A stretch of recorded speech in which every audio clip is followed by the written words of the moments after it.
signature. Some groups use a sniper rifle to take out their enemies. Some use a machine gun.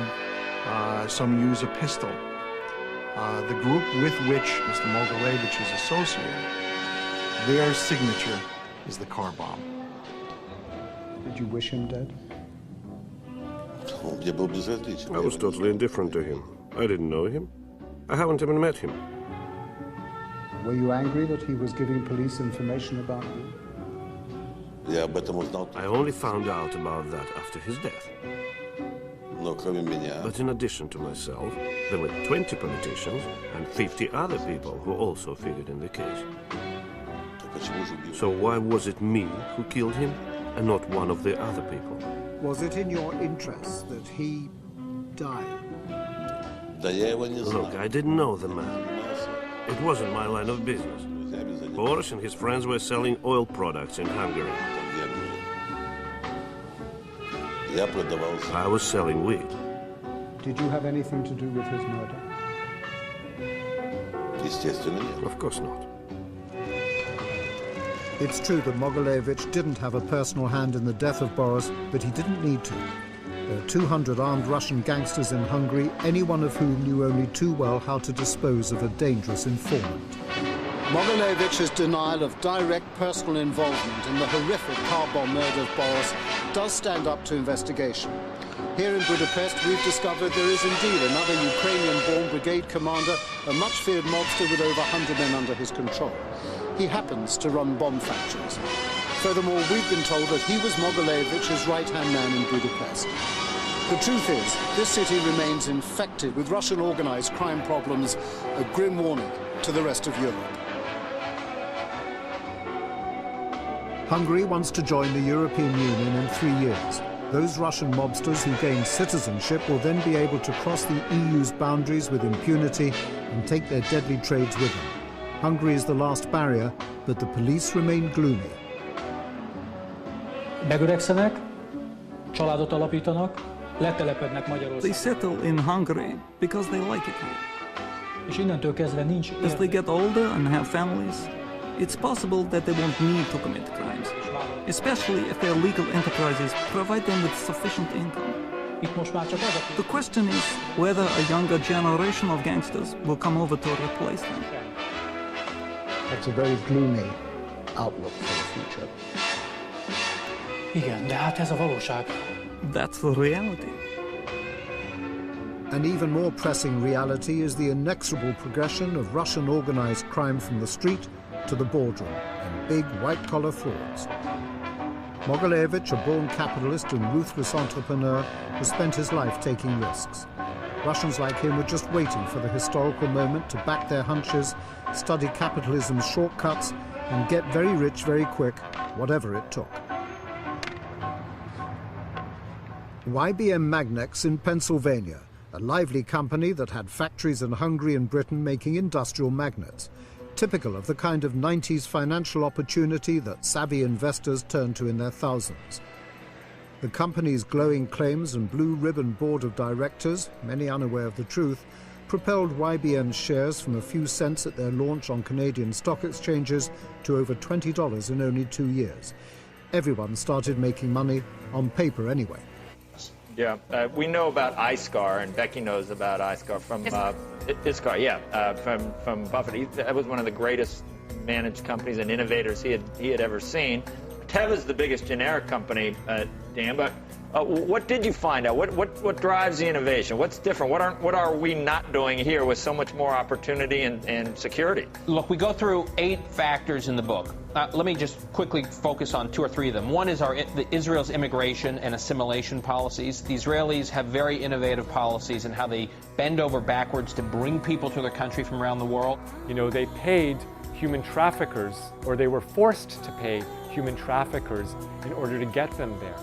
Some of them were outright kidnapped by human traffickers and didn't even intend to get to Israel. But the point is, a large amount of those African refugees in Israel were severely tortured before they ever got there by Bedouin crime families in the Sinai Desert.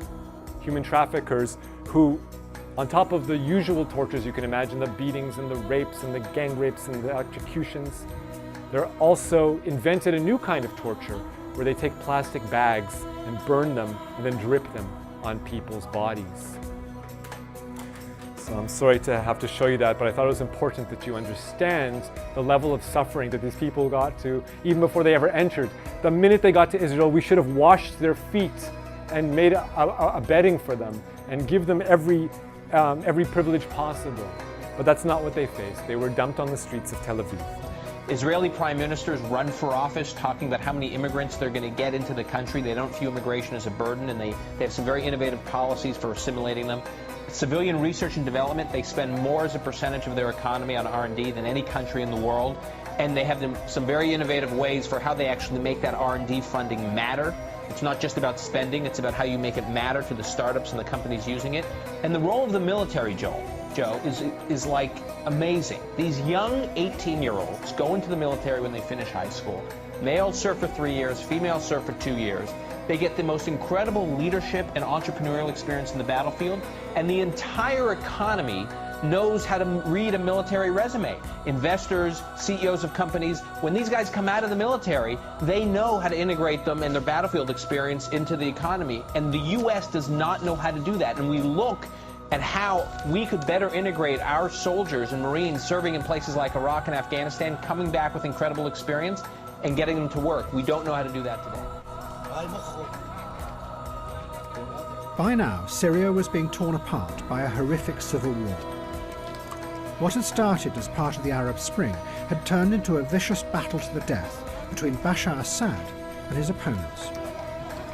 And at the heart of the conflict was the force that his father had first brought to the West, suicide bombing.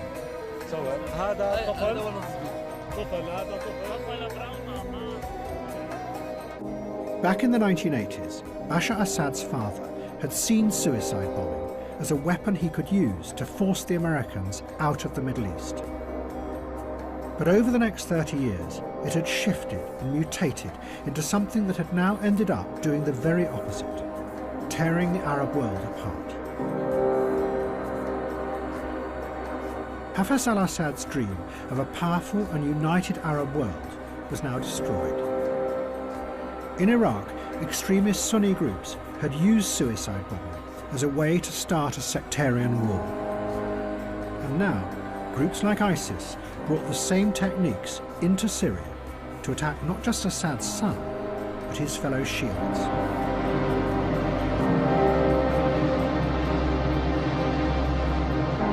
And like his father, Bashar Assad retaliated with a vengeful fury, and the country fell apart. Allahu Akbar.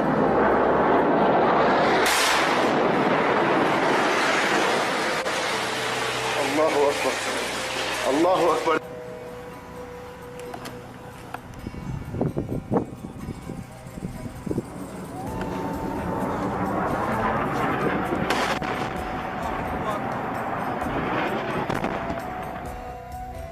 My fellow Americans, tonight I want to talk to you about Syria, why it matters, and where we go from here. Faced by the war, Western politicians were bewildered. They insisted Bashar Assad was evil. But then it turned out that his enemies were more evil and more horrific than him. The question before the House today is how we keep the British people safe from the threat posed by ISIL. This is not about whether we want to fight terrorism, it's about how best we do that. So Britain, America and France decided to bomb the terrorist threat. The effect of that was to help keep Assad in power.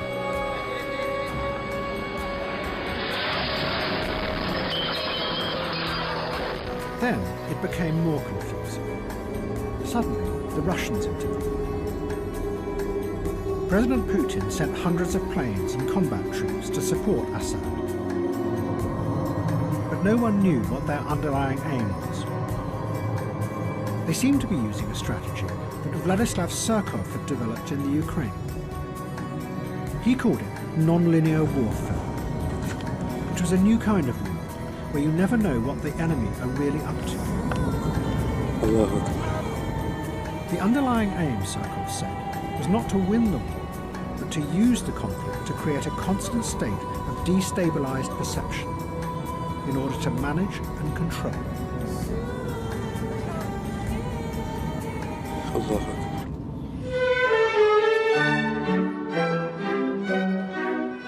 In March 2016, the Russians suddenly announced with a great fanfare that they were leaving Syria. And a concert was held in the ruins of Palmyra to celebrate the withdrawal. But in reality, the Russians never left. They are still there, and still no one knows what they really want.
كانت الأمور أسهل مما كنا نتصور رغم أن هذا المكان كان له أهمية.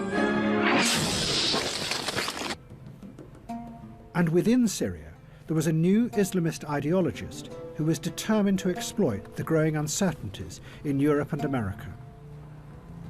He was called Abu Musab al-Suri, the Syrian. وبالمثال هذا يقع فيه كثير من الكتاب الذين اختاروا أن يكونوا كتاب جهاديين وكتاب للجهاد وما مارسوا الجهاد ولا Al-Suri had originally worked with Osama bin Laden in Afghanistan, but he had turned against him. Al-Suri gave lectures that had a powerful effect on the Islamist movement. He argued that bin Laden had been wrong to attack the West head-on, because it created a massive military response that had almost destroyed Islamism. Instead, al-Suri said, independent groups or individuals should stage random small-scale attacks on civilians in Europe and America. The aim was to spread fear, uncertainty and doubt, and undermine the already failing authority of Western politicians.